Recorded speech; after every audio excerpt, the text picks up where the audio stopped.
Do you want to clap? I'll make it clap. Oh my god.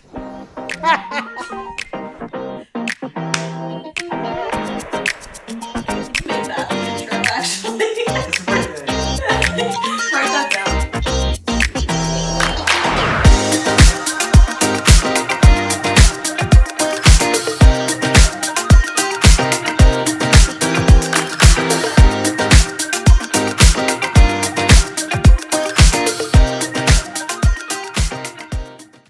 All right, everybody. Welcome to Friends Living Well, podcast associated with Full Living Wellness, Nikita and Ashley's private practice, where we provide therapeutic services virtually in, I think it's PA, New Jersey, Florida. and Florida. There might be some other ones in there, but I can't remember.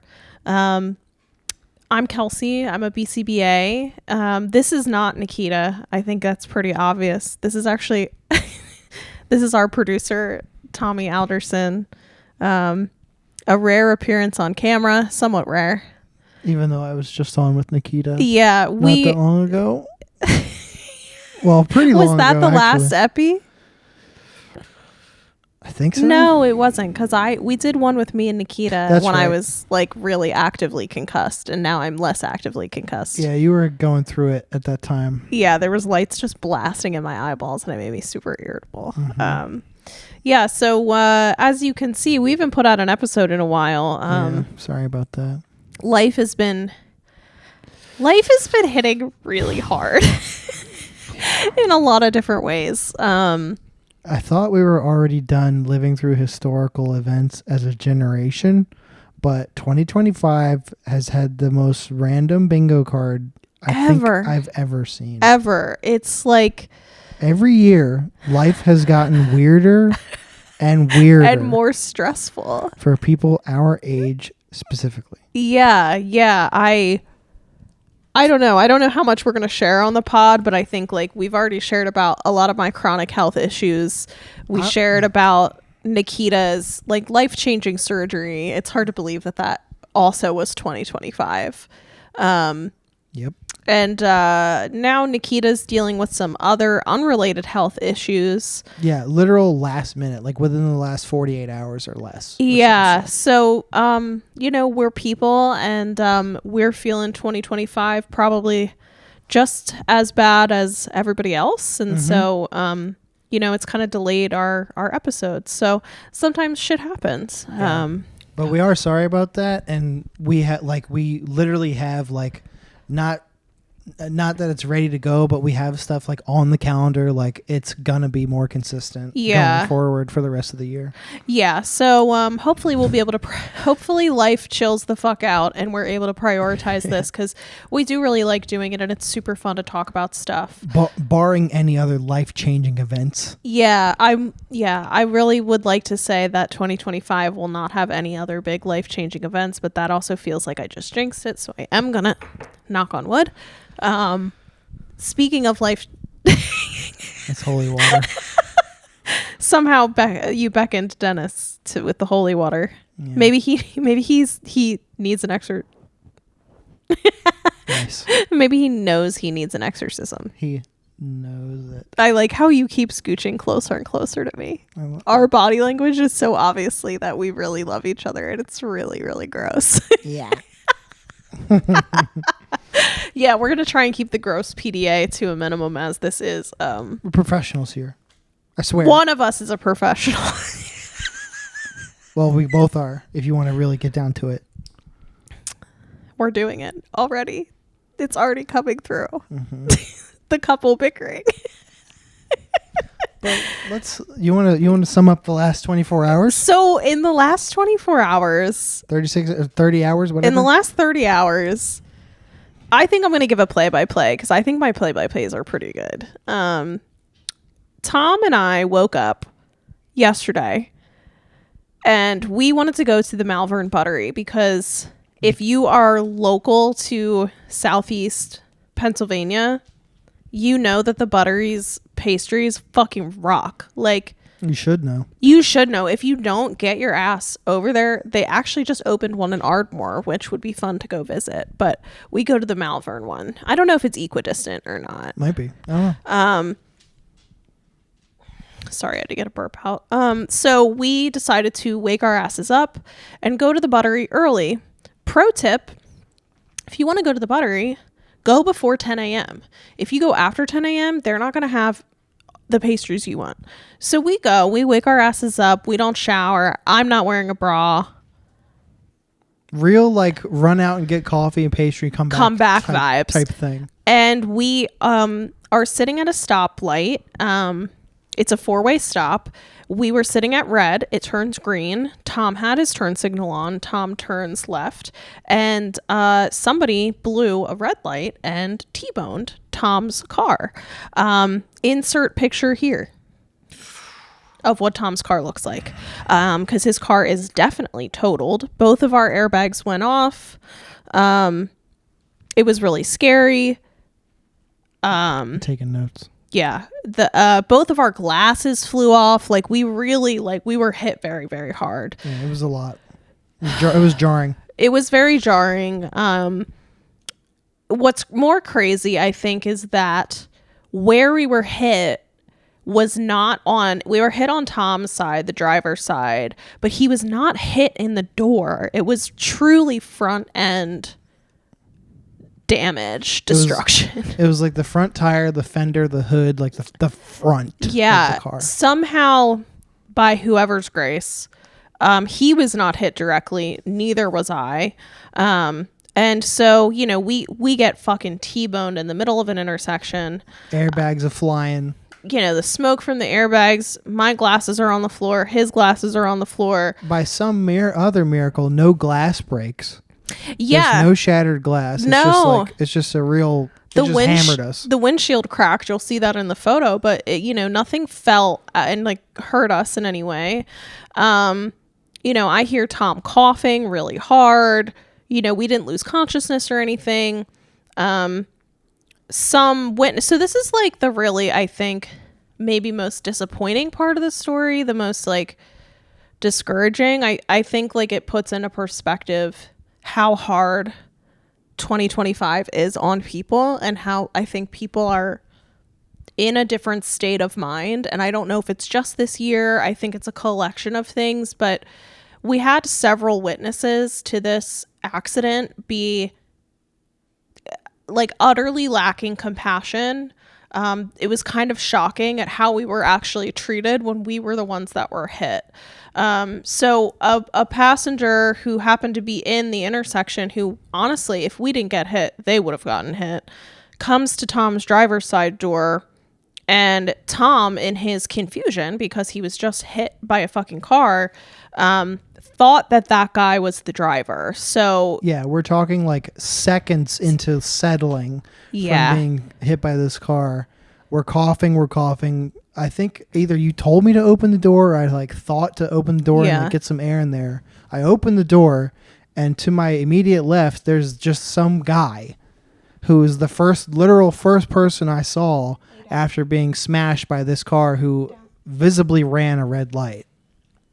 Yeah, and like hindsight, if he was the driver in the other car, there's no way he would have been able to get to our side right in that amount of time. So but in Tom's confusion, something that I'm learning about Tom is when very, very chaotic events happen, his first emotion and instinct is like rage. So he was like it's protect.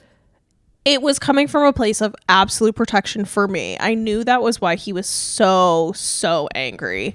But he freaked out on this man. I mean, but the thing that was scary about it was that this guy, instead of, you know, explaining, saying, hey, you're confused, I didn't hit you, like I saw what happened, are you okay? Maybe open with that, just a thought. Yeah, like didn't say any of that, and instead just told Tom to calm down in a very aggressive tone, like completely lacking compassion. So Tom's like laying into this guy, He's telling him, calm down. In his from that guy's perspective, I opened the door, he's right there walking up to me, said something, and I was like, my first words were, what the fuck?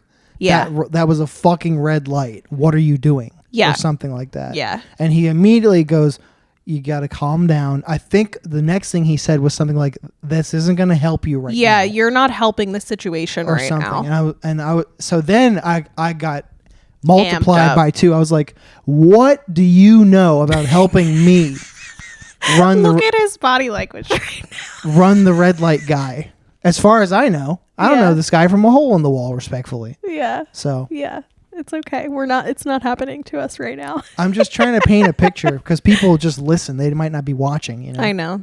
I'm saying that because your body language was scaring me just then, because I'm very easily triggered based on what happened yesterday. So anyway, oil is added to the fire, if you will. And so Tom gets out. He's fucking raging at this dude. And we're confused. We kind of don't know what to do. I'm like, we probably shouldn't be in the intersection, but like, I'm trying to check to see if Tom's okay.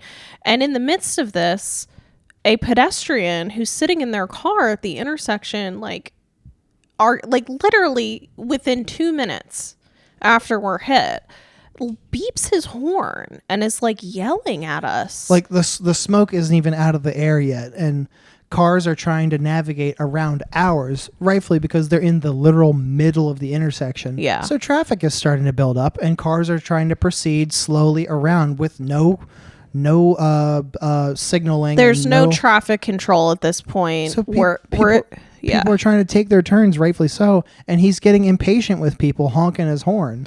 And his window was down, and he yelled, and Idiot. Tom was trying to walk away to cool off after Mr.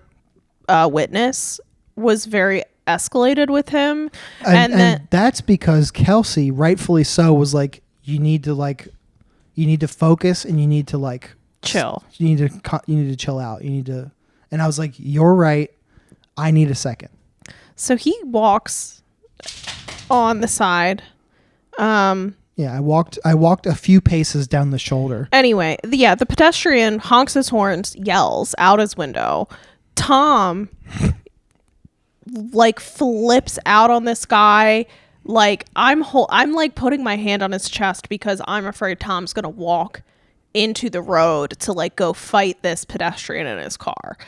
That happens, and I'm trying to get control of Tom, and I'm grabbing his shirt. I'm standing in between him and the pedestrian. I'm like, yo, you need to stop. And then Mr. Witness, in all of his fucking knowledge and help, decides to come over and doubled down and then literally stand.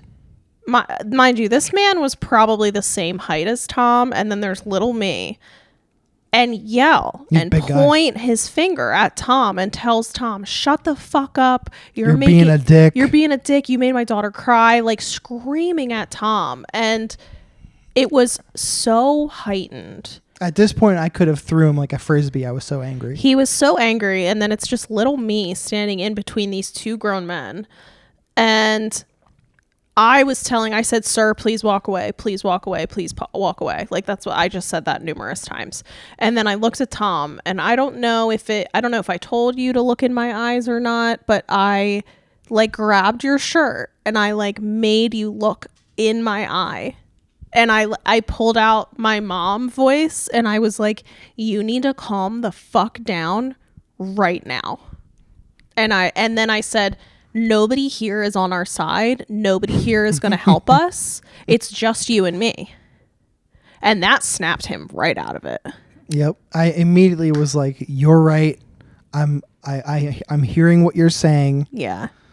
I'm going to breathe this out and Yeah. And this was our first, we've been dating almost 2 years. This is our first emergency situation that we've ever been in together. So I think that also, this is why I love the 3-month rule that Nikita and I come up with when it comes to any type of relationship, because, being able to communicate and support your partner and not be afraid of them in these situations, right? Like there's a lot of trust and respect in communication in these situations, and big respect. Yeah. And I think the thing that I noticed that was like, even though this was very stressful and traumatic, I felt actually quite reassured in our relationship, because like even without him telling me, I could tell, like I knew he was angry because he was so fearful of my health because I've already have a concussion. And I also saw him look at me and like lock in when he couldn't lock in with anything else, and like heard what I said and he stopped what he was doing. And so I was just like, oh, like he really trusts me. He really respects me. And we were able to like chill it out. Mm-hmm. I think I walked a couple feet away again and just like took a couple deep breaths. I turned back around.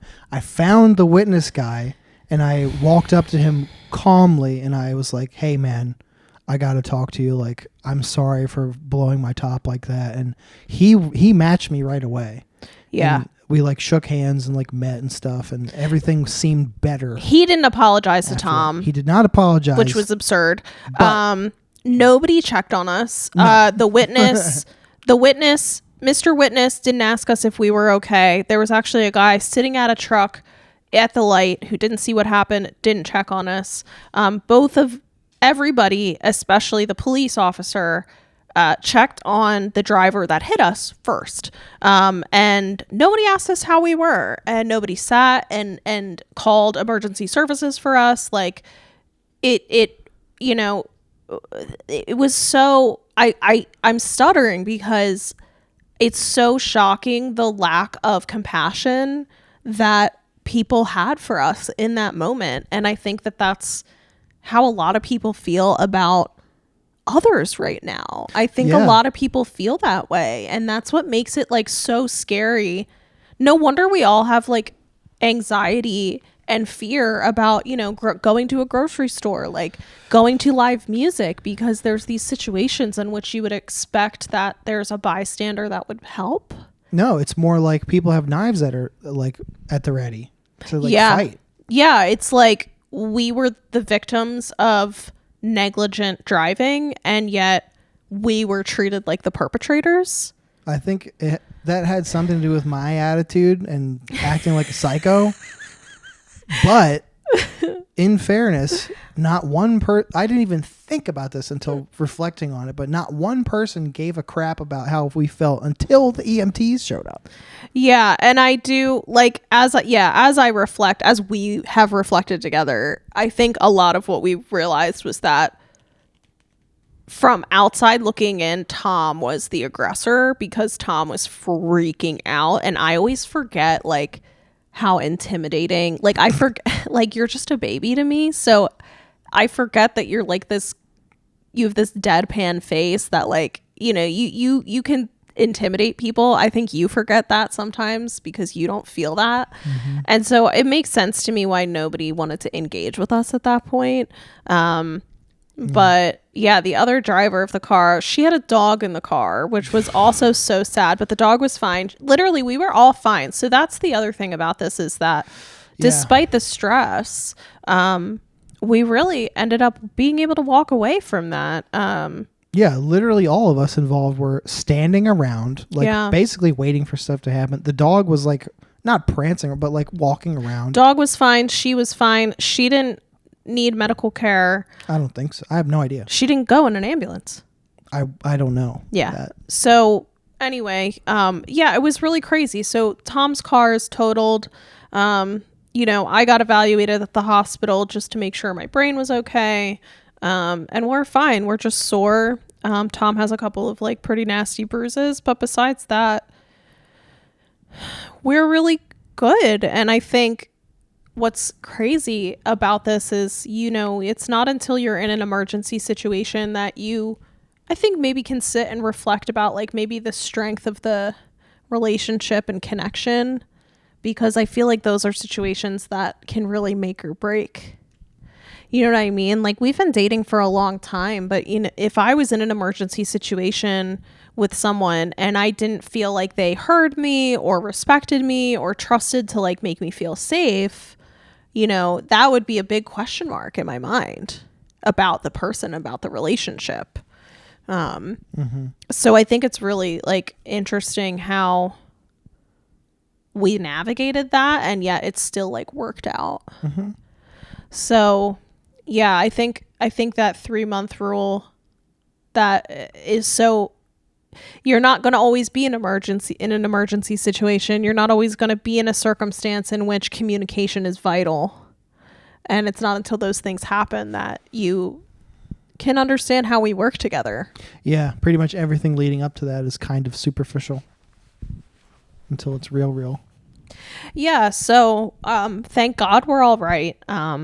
Thank God we have, Nikita and her family, because they really took care of us in that moment. And that's you, Ma. Yeah, I know you're watching. Shout out, Ma. And thank you to anybody. I posted on the Instagram story. Lots of people checked in on us, which I thought was really kind. So thank you for showing kindness to us when a lot of people didn't, because it means a lot. Yeah. So hopefully, knock on wood, 1,000,000 more times, we don't have to experience something like that anytime soon. Nah. Or ideally never again. And that dude Brandon, that EMT Brandon, was pretty good.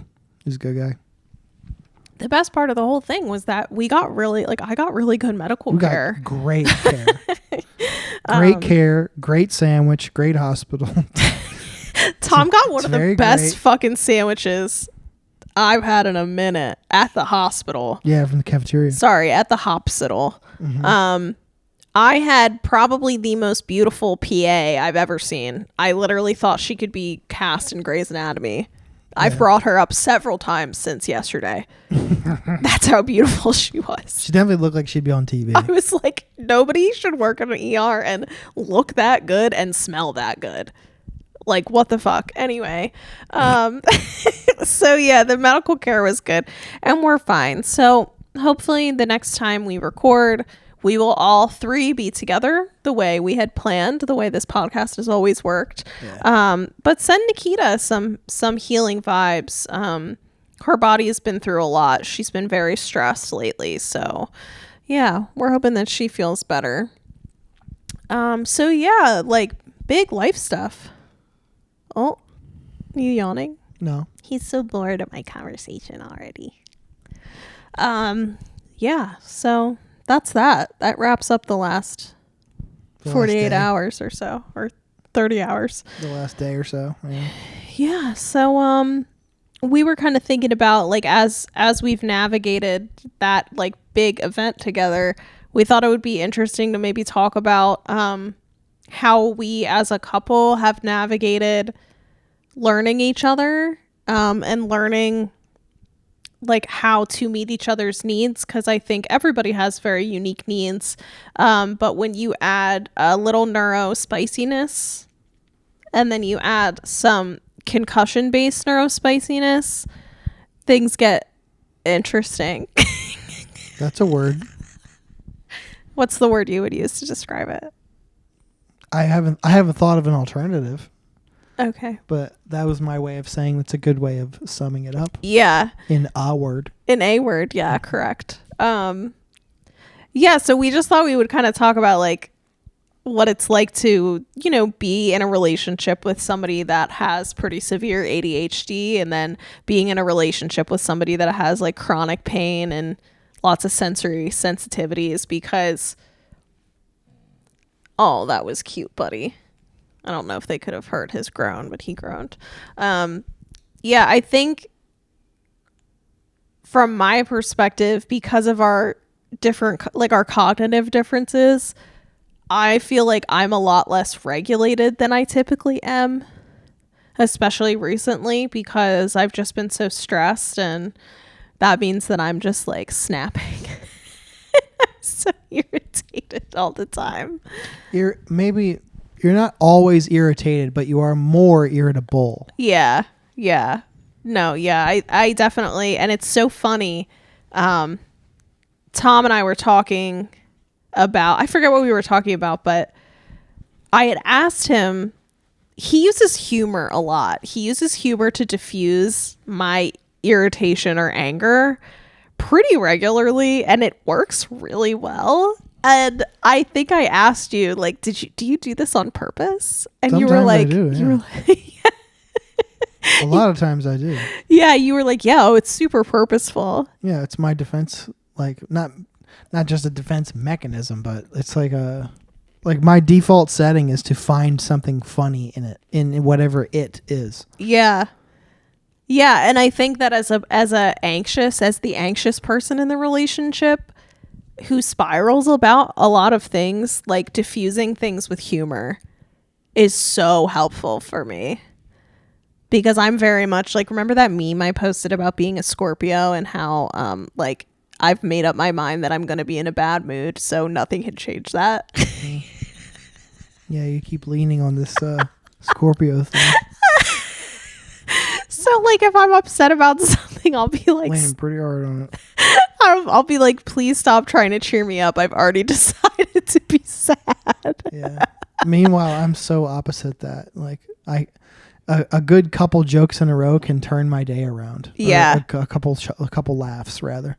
Yeah, and the main source of media that Tom consumes, besides like heavy music, is comedy. Mm-hmm. He's always listening to comedy, and I very rarely do that. I'm always listening to like true crime or D&D podcasts, and which do make me laugh. Yeah, I hear you listening to them when you're putting your makeup on and stuff. You're laughing. I do laugh. Yeah, Dimension 20 is super funny. They have really good content, by the way, you guys. Like, it's only $6.99 a month, and there's hundreds and hundreds of videos on there. So many different shows, like improv comedy. It's super funny.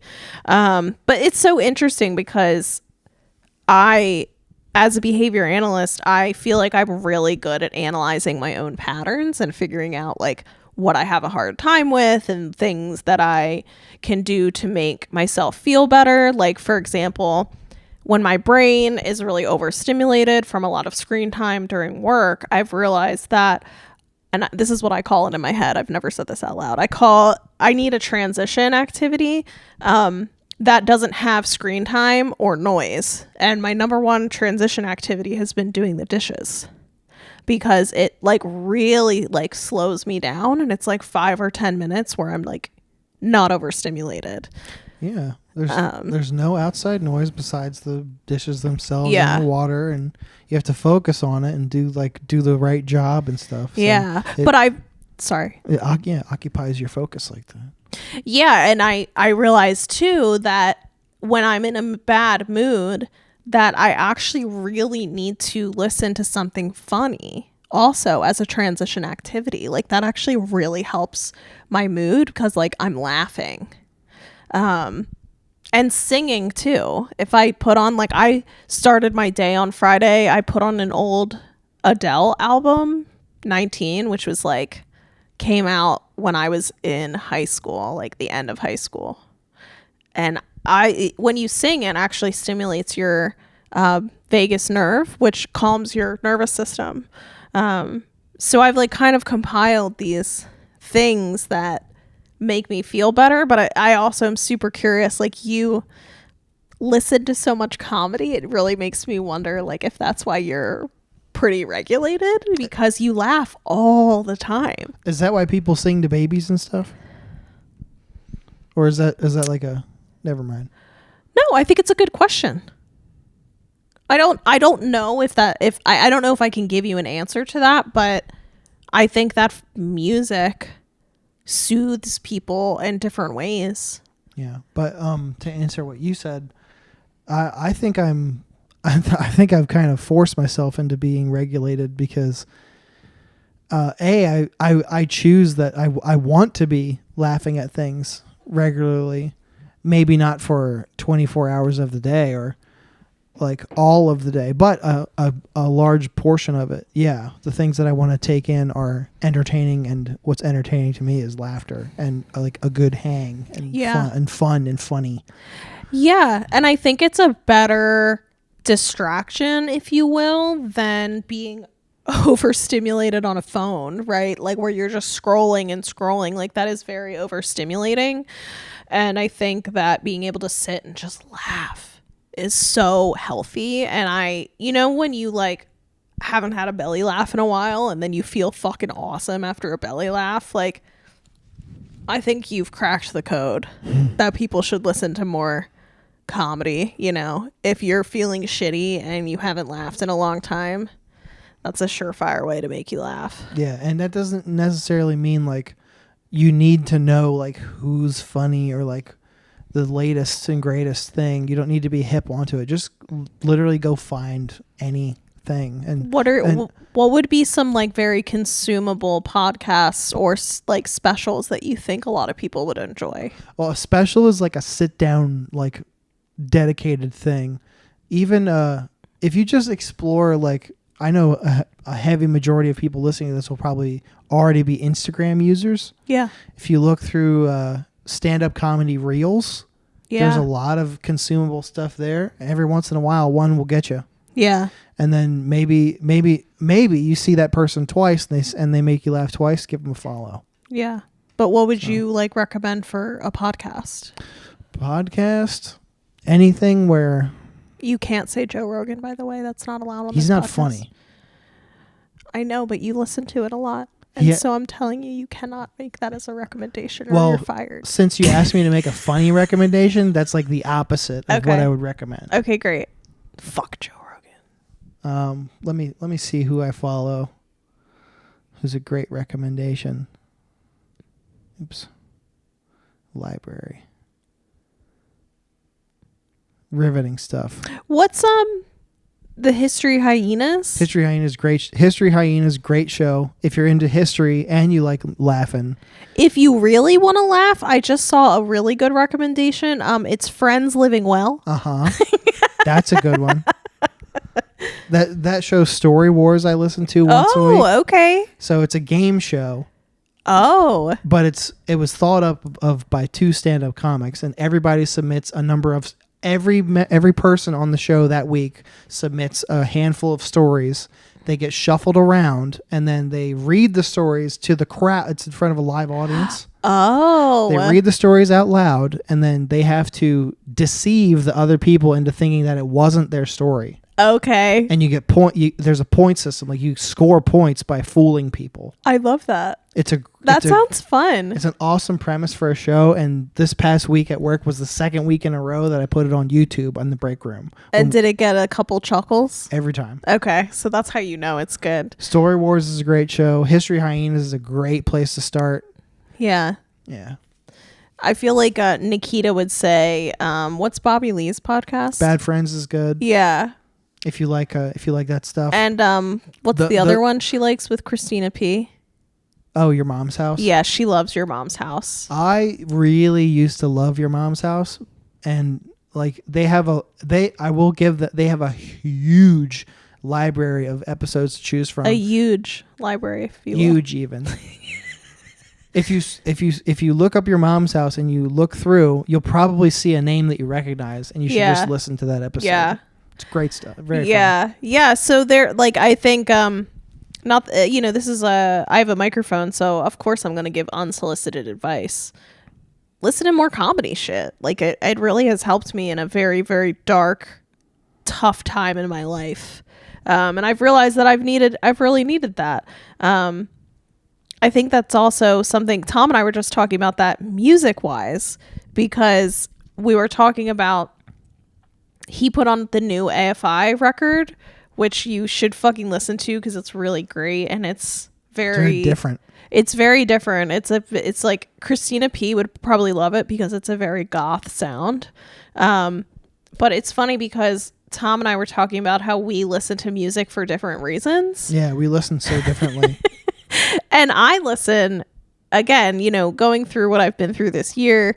A lot of albums have really spoke to me. One of them being Hayley Williams' newest album.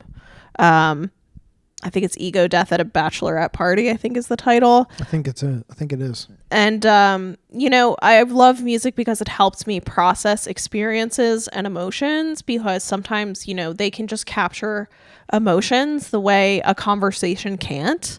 And it's so funny because when I put on a record that I'm obsessed with, I always want Tom to be obsessed with it too, because he's such a music guy, but he listens, you might be able to describe it better, but you listen because of what it sounds like, not what the lyrics are. Yeah, I listen from a very instrumental standpoint. Yeah. And composition is big for me. Yeah, so like... Huge. So like, if I put on a Sabrina Carpenter song, he's gonna fucking hate it probably no matter what, because instrumentally it's so boring. It's like the same copy paste Taylor Swift bullshit, basically. A lot of her and a lot of artists like that, I find, are a little too similar, and it sounds like formulaic. Yes. And it doesn't sound like it's written with any feeling at all. It sounds like it's written to be a product. Yeah, exactly. So like, I put on Hayley Williams' newest album and I'm like so stoked on it. I can't stop listening to it, but it's because, she's speaking about so many life experiences, and so much of them are about relationships and like being the oldest daughter, and like all these things that I really relate to and I really enjoy. And Tom's like, eh. Well, to be fair, I just haven't given that record a try yet. Yeah, and I've harassed him about it, and he just hasn't done it. So I think I'm gonna actually have to go on his podcast and assign it to him to make him listen to it. For years now, I've been beaten over the head with Hayley Williams. I literally don't care. Who I already like. Okay. And now I'd have to dig my heels in and be like, I'll get to it. Okay. Well, the reason why you were beaten over the head with it had nothing to do with me. It had everything to do with... It does have everything a thing to do that with... I would wish you would forget about. It does have everything to do with my experience, though. Yeah. I'm talking about me, not anyone else. That's what I think about that. Anyway, yeah, I just think it's funny, the difference in why because we were talking about Frank Ocean, and I love Frank Ocean. Channel Orange is probably in one of my top favorite albums of all time, and it's because of the lyrics. Like, I mean, he's talking about like being privileged and like experiences, romantic experiences, and like being around like privileged children, basically. There's so many different things that he talks about in his songs, but I just love it because it's very soulful, but it also talks about a lot of really cool stuff. And then like, what's that? The Pyramid song? Is it called Pyramids? Mm-hmm. Fuck. To hear that song for the first time again, that would be amazing. So if you've never listened to Channel Orange, which would shock me. Yeah, it's a 13-year-old record. So it is one of my favorite records of all time, and you should definitely listen to it. And if you're going through any type of heartbreak, or you are feeling a little sad, Hayley Williams' new album is so good. It's like kind of poppy though. It's like sad. It's like kind of emo, but it can be upbeat. And there's a lot of like, I feel like I might not be using the right words here, but like synth on her voice. Like she modifies her voice a lot on the album, and it's really cool. See, the reason why music like Frank Ocean and music like Hayley Williams will stand out to me as not even a lyrics guy is that you can hear the intention behind every note of that music. Yeah. And like, double down. I'm not a lyrics guy. I can't help but hear what they're saying sometimes. Yeah. And it makes me wonder too if that's why you really like Casey Musgraves. Big time. And you really like Third Eye Blind. I almost brought her up in the car ride because we talked about this today too. Is that there's rarely an artist that will grab me lyrically. Yeah. Meanwhile, like somebody who's so original and again puts so much intention into what they write, like you can just hear it in the layers and stuff. But for the lyrics to be at the front of that, they're real. Like it's really special. To me, and artists like that. And dare I say, Sierra Farrell might pop up there for you if you actually give her a solid listen, because you do love her voice. I do. I actually assigned for homework one of her records a couple weeks ago. Really? Which one? The new one? No, the one from 21. Yeah. That one's that's the one where I fell in love with her. Yeah, her voice is so different. You can't help but listen to it. If you're not a country person and you go and listen to Sierra Farrell, you're going to like country. I think the same thing with, I listened to a lot of Sierra Farrell, her first album. I think it's like Flowers something or other. And Cassie Veloza. Cassie Veloza is also country, but she's way sadder. Really, really good. I'd never really liked country, but they got me into it. So all of that being said, I think that it's interesting. Like I can't understate how important music is to me and my emotional like place in life, and like how much I equate like experiences to music and how much that helps me process. I have a friend who's also been going through a heck of a year, and they only listen to like very like masculine, it's either angry music or like hardcore rap. And I'm like, you should listen to something different. It might help you process your emotions. Yeah, that person. But not everybody processes emotions the same way. So, but yeah, so, you know, just learning a little bit about myself, and it's interesting to kind of hear like the differences. And that's what I love about my relationship with Tom is we always lean into things with curiosity. You know, it's not critical. It's always just like, oh, really? Why do you like this music? And I think it's really fun to talk about. Mm-hmm. There's a lot of layers. Yeah. And I think that that's also a nice segue to talk about like how we navigate our collective neurospiciness, because yeah, we got to talk about that. Yeah, because you can't, it's funny. We've had a lot of situations lately where we've either done stuff that requires a lot of executive functioning things, which can be hard for Tom's brain at times. And then I've also had a lot of like big emotional experiences, which is really hard on me. And we've had to learn each other in very different ways because of those experiences. So it's just interesting, like think about, Here's what I found. shh, wow. Sorry, our FBI agent was listening. Mm-hmm. I'm really curious. I want to ask you a question you might not have the answer to. When I was having my first panic attack around you, what was going through your head? First one? Or maybe the first couple. Like, I don't know. I'd be curious if you had a thought process there. Well, you exhibit physical symptoms pretty obviously. Yeah. So I was like, okay, something is wrong. So I have to do something to fix that or mitigate it, really. Yeah. Because I'm not going to be the cure right away, but I need to help get started. Yeah. Yeah. And after those situations happened a couple times, I came to like really admire Tom even more, because in my like greatest time of need, he was curious. Mm-hmm.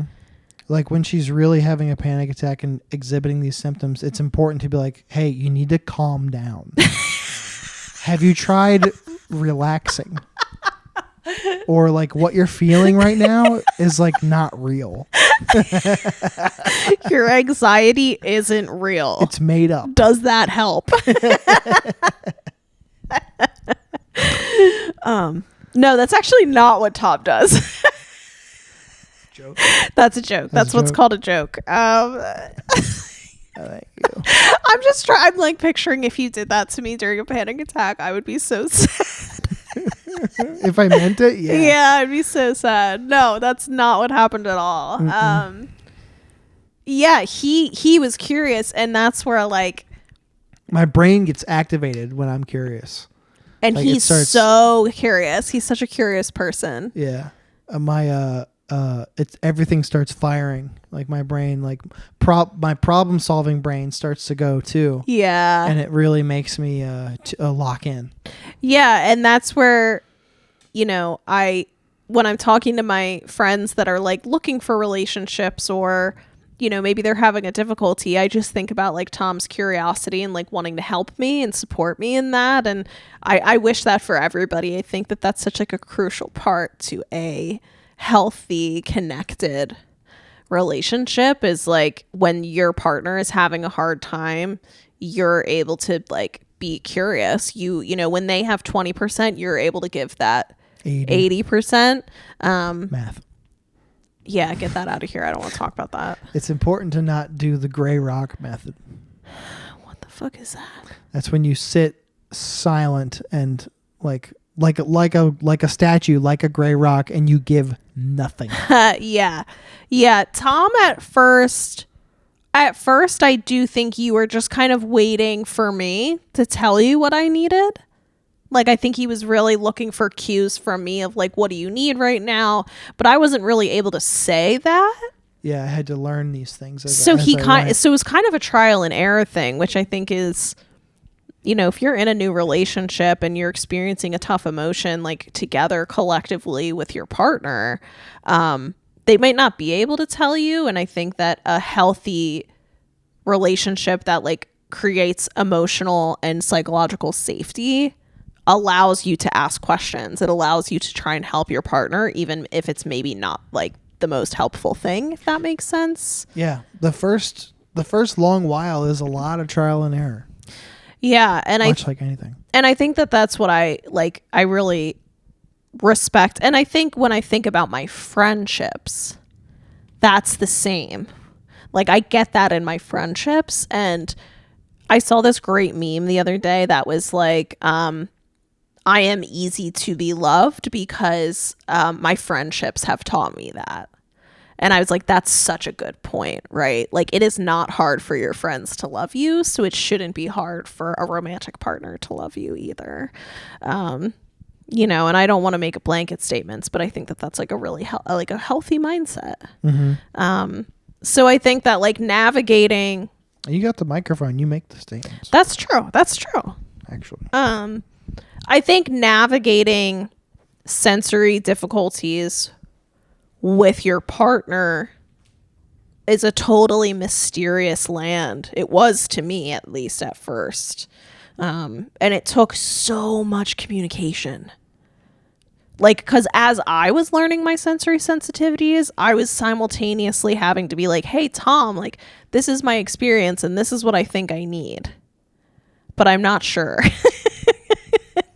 So can you remind me maybe of these things when I'm having a hard moment? So it like me advocating for my own sensory needs. Yeah. And it goes to your words of affirmation sensibilities too. You need to hear that. You need to be reassured. Yeah. And I think like as we've both had these experiences, and I think I over talk about things. Like, I never know when to shut up about stuff. Like, I'll just keep going on and on. But I think that that's, in some situations, has helped us because it means that I'm almost able to anticipate what my challenge might be and then prepare you to help me. And I excel with clear expectations and instructions. He's the guy that if you gave him like a map to find the leprechaun at the end of the rainbow, like he would just take the map and he would never ask a single question. I'm going to rent me a damn backhoe and I'm going to get that gold. I want the gold. Dennis keeps hopping up here. He's being so annoying, you guys. Like, I love you, but you're being a lot. Okay. Okay. You're being so much right now. Don't give him more airtime. He's taking it. Lay down. Don't boot me. Lay down. You know what? I bet they're going to go O soon. They probably need to go O. So I think the other thing is that I'm getting so distracted by this dog. What, when it comes to you setting expectations or being clear? I think that it's interesting from a behavioral perspective. I bring in my behavioral psychology even into our relationship because I have identified my triggers, my antecedents, if you will, to irritability, to sensory sensitivities, sensory dysregulation, and as an intervention, I have said to Tom, when you notice this thing about me, please offer me this, or please reassure me in this way. And if I think that my panic attacks or my moments of challenge have either lessened in intensity or they've lessened in frequency because you are able to help me when I am lacking. You know, when I only have the 20%, you're able to compensate for that. And I think that that's, you know, if you're in a relationship with somebody that is a little neurospicy and they have different sensory needs, like that curiosity mindset is so helpful. Having communication about it is so helpful. And me communicating with Tom about what I need, he's never once made me feel like it's too much. Ever. It's literally like, oh, okay, we'll just do that then. So my wish is that other people in these scenarios can have the same experiences, like hearing about how we navigate these challenges. Yeah, everybody deserves somebody who will be a worthwhile support system. Or like a champion for them. Yeah, that's more like it. Yeah, I think that's a good way to put it. But I think also then my analytic brain, whether you've asked for it or not, has worked really hard or not hard, noticing what things are hard for you. And that, I think, is so different. It's such a different intervention, if you will, because what Tom is so good at is he's so good at locking in and finishing a task when he's given a task, but to maybe initiate the task, or if he struggles with the task, he doesn't communicate very well. Like you get really frustrated, and sometimes you don't know what you need. That especially applies to knowing my own body. Yeah. Like if I'm so hyper focused on a thing, maybe I don't eat for 10 hours. Sometimes. Yeah. Maybe I need to drink some water. And it's been, I started the day with a Red Bull and it's 4 p.m. and I haven't had anything else, or, whatever. Yeah. Whatever it may be. Yeah. And that's like, I get so locked into what I do sometimes. Yeah, and what matters, I think, what makes Tom's brain feel like really good and tickled is when he's able to do a task and do it well to completion. Mm-hmm. And sometimes a lot of conversations we've had recently, especially about house stuff, because Tom's been helping me with a lot of house stuff recently, is just because you want to do it in a day or you can do it in a day doesn't mean you should. Mm-hmm. And I'm like the project that I'm working on, we're working on at this moment is like the first one when I've been like, yeah, we can actually like take time and not only do it right, but it will be done and it won't be a big deal. Yeah. But I think that that's like when you lock in, you have the motivation, you're able to get it done. And I think that that's a really helpful balance for me when I'm like, I really struggle with wanting to finally do it. Like I might have all the things, I might have the brackets, I might have the paint, but then actually doing the task, I avoid it because it stresses me out. It's like an escape contingency. And then for Tom, he's like, there's no escape. We're going to do it. Yeah, it's time to do it. But then he not drink or eat all day. And then he feel really bad at 5:00 and he can't figure out why. Yeah. And that combined with people get irritable when they don't eat, I can be a nightmare to be around if I'm not like fixed. Yeah. Fixed is funny. No, but I think that like it also in the work that I do at my job, I've really been trying to value and place value and teach caregivers the value of bodily awareness and emotional regulation. And I have watched you sit not knowing what you need, but feeling really bad. And it's really put in perspective for me, like how shitty of a feeling that has to be. It's not good. I don't like it. Yeah, it's like feeling, and you feel a physical sensation. You can't identify it, and then you also can't problem solve because yeah, go ahead. When I feel like that, my worst nightmare is when she goes, "Are you hungry?" Why is that your worst nightmare? Because I'm a deer in the headlights and I'm like, I don't know.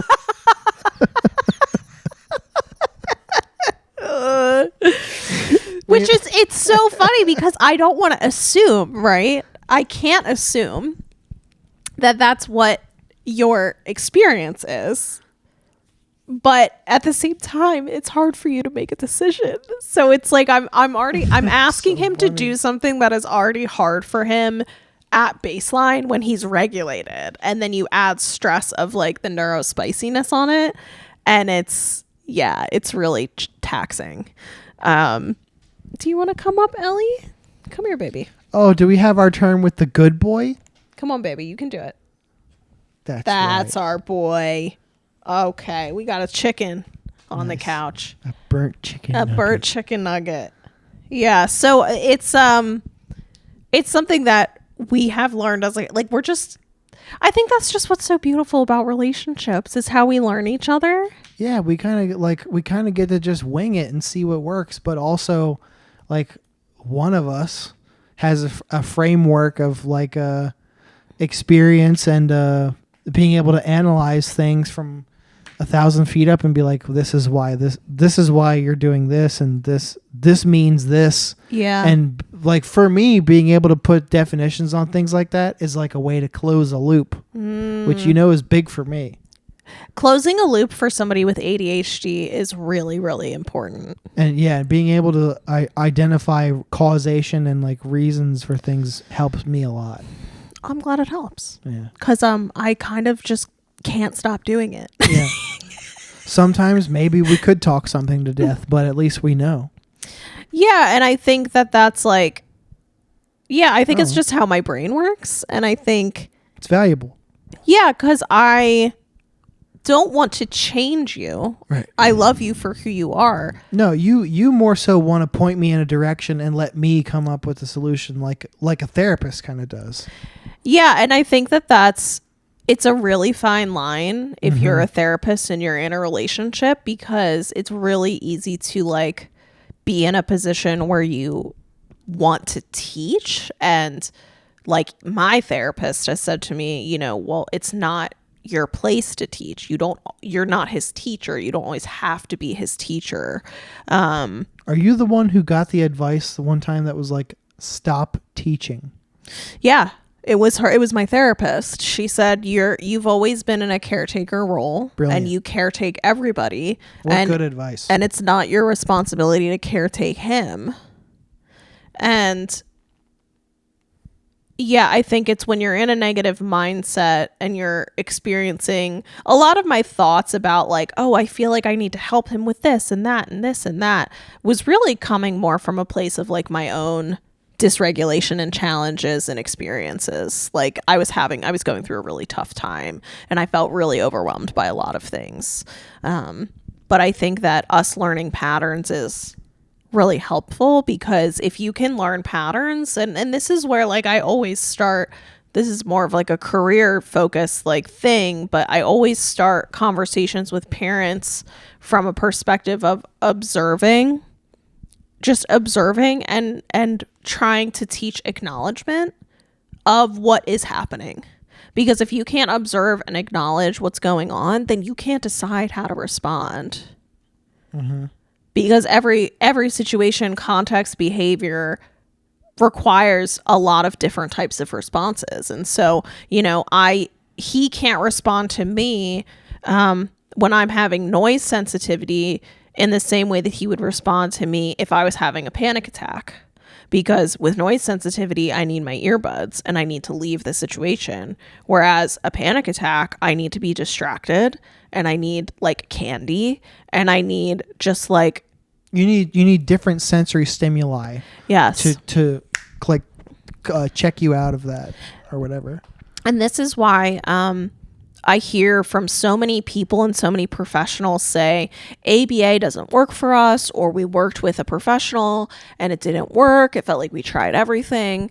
And I think the reason why, there's a lot of reasons. There's not only one reason, but I think one of the bigger reasons as to why those things kind of fail is because we don't do a good job as clinicians of producing like observable, curious minds that are able to acknowledge like what's actually causing the behavior. And to me, that's the first step. So I clearly apply that to my own relationship. Because something I've also noticed about Tom is because he has a hard time with his body, there's times where he can go from like, it feels like 0 to 100. Like you're not upset, but then when you're upset, you're very upset. And I noticed that happens if you're late to something and then you have to do something you don't want to do, or something that was already stressful just by itself. You start fucking raging, you know? And so that's where I'm like trying to be like, hey, so like, did you notice this happened that one time when this thing happened and this thing happened? It was a clip from a little snippet of Story Wars. I sent her a clip a couple days ago about this very thing, because one of the hosts has ADHD problems too. And he was like, as a person with ADHD, if 3 things in a row go wrong, you'll just be like, I'll go to jail. I don't care. I will cease to exist. And I was like, I am so seen and so heard. You have to see this. Yeah, because I think this is like maybe not 100% your ADHD, but just like your childhood and your life experiences. But when multiple things go wrong at the same time, you just go into fawn. Like you freeze the fuck up. I dissociate. You dissociate so like my brain literally does that Get Out thing. It goes and my eyes get 1,000-yard stare, and I was like, it takes a second to like get me back. Yeah. Sometimes. Yeah, like his survival mode is very much like freeze, dissociate, stop. And as a person that's a problem solver, it is so hard for me to witness that. Hard how? Because we can wrap it up with this. What do you mean hard how? Because it's hard, and I know what I would do therapeutically, but then I also know that I'm not your therapist and I'm not your teacher. And so it's really hard for me to figure out what's helpful for you in the moment. Like, do you want a solution? Do you want me to tell you what I think you should do? Like, do you need a sandwich? Do you need a sandwich? Do you need to stop driving? Do you right.